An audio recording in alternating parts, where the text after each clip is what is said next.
আসসালামু আলাইকুম। ফাজিল আমলের অনলাইন তালিম থেকে বলা হচ্ছে, তালিম শুরু করা হচ্ছে। হেকাতে সাহাবা থেকে বলা হচ্ছে, দশম অধ্যায় মহিলাদের দ্বীনি জজবা।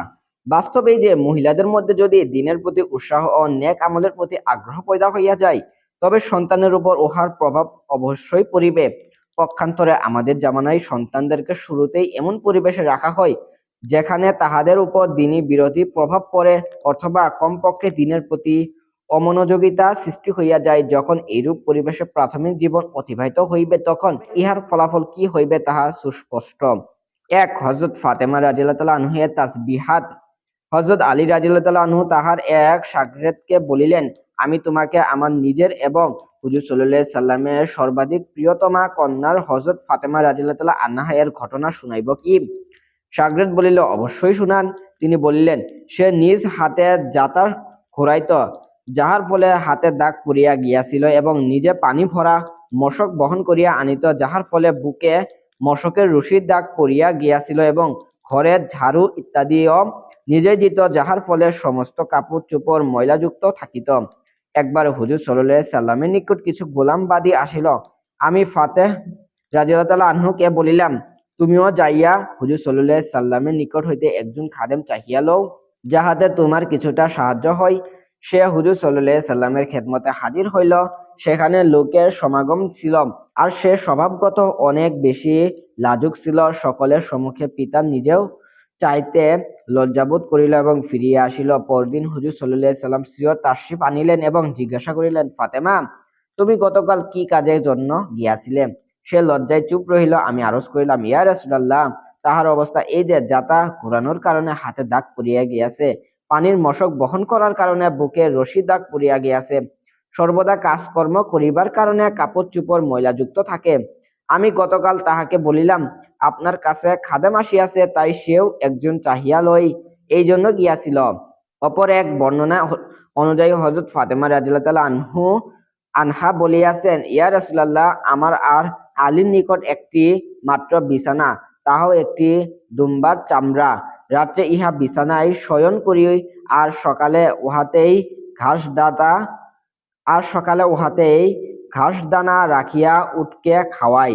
হুজুর সাল্লাল্লাহু আলাইহি সাল্লাম বললেন, মা, ধৈর্য ধারণ করো।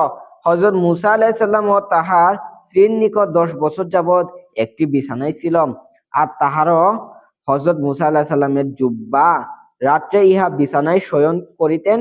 তুমি তাকওয়া অর্জন করো, আল্লাহকে ভয় করো, আপন পরওয়ারদিগারের হুকুম আদায় করিতে থাকো, ঘরের কাজকর্ম আঞ্জাম দিতে থাকো, আর যখন ঘুমানোর জন্য শয়ন করিবে, তখন 33 বার সুবহানাল্লাহ, 33 বার আলহামদুলিল্লাহ এবং 34 বার আল্লাহু আকবার পাঠ করিও।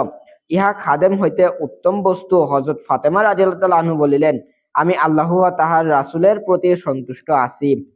ফায়দা, অর্থাৎ আল্লাহ ও তাহার রাসূলের সাল্লাল্লাহু আলাইহি সাল্লাম আমার ব্যাপারে যা পছন্দ করিবেন, ইহা আমি খুশির সহিত গ্রহণ করিব।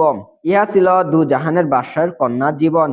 আজ আমাদের কাহারো কাছে যদি 2-4টি পয়সা হইয়া যায়, তবে তাহার গৃহিণী ঘরের কাজকর্ম তো দূরের কথা, কাজটুকু করিতে পারে না। পায়খানার বদনাটিও চাকরকে রাখিতে আসিতে হয়। উল্লেখিত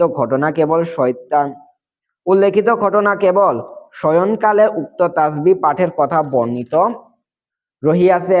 অপর হাদিসে প্রত্যেক নামাজের পর 3টি কালেমা 33 বার করিয়া এবং একবার লা ইলাহা ইল্লাল্লাহু ওয়াহদাহু লা শারীকা লাহু লাহুল মুলকু ওয়া লাহুল হামদু ওয়া হুয়া আলা কুল্লি শাইইন কদির করার কথা বর্ণিত হইয়াছে। 2, হযরত আয়েশা রাদিয়াল্লাহু তাআলা আনহা এর সদকা করা। হযরত আয়েশা রাদিয়াল্লাহু তাআলা আনহার খেদমতে দেরহাম ভর্তি 2টি বস্তা পেশ করা হইল। ইহাতে 1 লক্ষেরও বেশি দেরহাম ছিল। হযরত আয়েশা রাদিয়াল্লাহু তাআলা আনহা একটি থালা আনিলেন এবং ইহা ভরিয়া ভরিয়া বিতরণ করিতে আরম্ভ করিলেন এবং সন্ধ্যা পর্যন্ত সব শেষ করিয়া ফেলিলেন। একটি দেরহামও অবশিষ্ট রাখিলেন না। তিনি নিজে রোজা ছিলেন। ইফতারের সময় বাদীকে বলিলেন, ইফতারের জন্য কিছু আনো। সে একটি রুটি ও জৈতুনের তেল লইয়া আসিল এবং বলিতে লাগিল, কত ভালো হইল যদি 1 দেরহাম দিয়া কিছু গোশত আনিয়া লইতেন, আর আমরা গোশত দ্বারা ইফতার করিতাম। তিনি বলিতে লাগিলেন, এখন বলিতে কি হইবে, ওই সময় স্মরণ করাইলে আমি খরিদ করাইয়া লইতাম। ফায়দা হযরত আয়েশা রাদিয়াল্লাহু আনহা এর খেদমতে এই ধরনের হাদিয়া আমির মুবাইবিয়া রাদিয়াল্লাহু আনহু হযরত আব্দুল্লাহ ইবনে জুবাইর রাদিয়াল্লাহু আনহু এর পক্ষ হইতে পেশ করা হইত, কেননা তখন অত্যন্ত প্রাচুর্য ও সচ্ছলতার যুগ ছিল। ঘরের মধ্যে শস্যের নেই স্বর্ণমুদ্রা স্থাপন করিয়া থাকিত। এতদা সত্ত্বেও নিজের জীবন খুবই সাদাসিধা এবং অতি সাধারণভাবে যাপন করা হইত। এমনকি ইফতারের কথাও চাকরানীর স্মরণ করাইয়া দেওয়া প্রয়োজন ছিল। প্রায় 25,000 টাকার মতো বিতরণ করিয়া ফেলিলে, কিন্তু তারপরও এই কথা মনে পড়িল না যে আমি রোজা রাখিয়াছি এবং গোস্ত খরিদ করিতে হইবে। আজকাল এই ধরনের ঘটনা এত বিবরণ হইয়া গিয়াছে যে এইসব ঘটনা সত্য হওয়ার ব্যাপারে দ্বিধাদ্বন্দ্ব দেখা দিয়াছে। কিন্তু তখনকার সাধারণ জীবন যাপনের চিত্র যাহাদের সামনে রহিয়াছে তাহাদের কাছে ইহা এবং এই ধরনের শত শত ঘটনা কোনো আশ্চর্যের বিষয় নয়। স্বয়ং হযরত আয়েশা রাদিয়াল্লাহু আনহা এর এই ধরনের আরো বহু ঘটনা রহিয়াছে। একবার তিনি রোজা অবস্থায় ছিলেন, ঘরে একটি রুটি ব্যতীত কিছুই ছিল না। জনৈক ভিক্ষুক আসিয়া সওয়াল করিল, খাদেমকে বলিলেন, রুটিটি তাহাকে দিয়া দাও। সে বলিল, ইফতারের জন্য ঘরে কিছুই নাই। তিনি বলিলেন, কি অসুবিধা, ওই রুটি তাহাকে দিয়া দাও। সে দিয়া দিল। একবার তিনি একটি সাপ মারিলেন। স্বপ্নে দেখিলেন, কেউ বলিতেছে, তুমি একজন মুসলমানকে হত্যা করিয়াছ। তিনি বলিলেন, মুসলমান হইলে সে হুজুর সাল্লাল্লাহু আলাইহি সাল্লামের বিবিদের নিকট আসিত না। সে বলিল, কিন্তু পর্দা অবস্থায় আসিয়াছিল। ইহাতে বিচলিত হইয়া জাগ্রত হইলেন। অতঃপর 12,000 দিরহাম সদকা করিলেন, যাহা একজন মানুষের হত্যার বদলা হইয়া থাকে। উরওয়া রাদিয়াল্লাহু আনহু বলেন, একবার আমি তাহাকে 70,000 দিরহাম দান করিতে দেখিয়াছি। তখন তাহার জামায় তালি লাগানো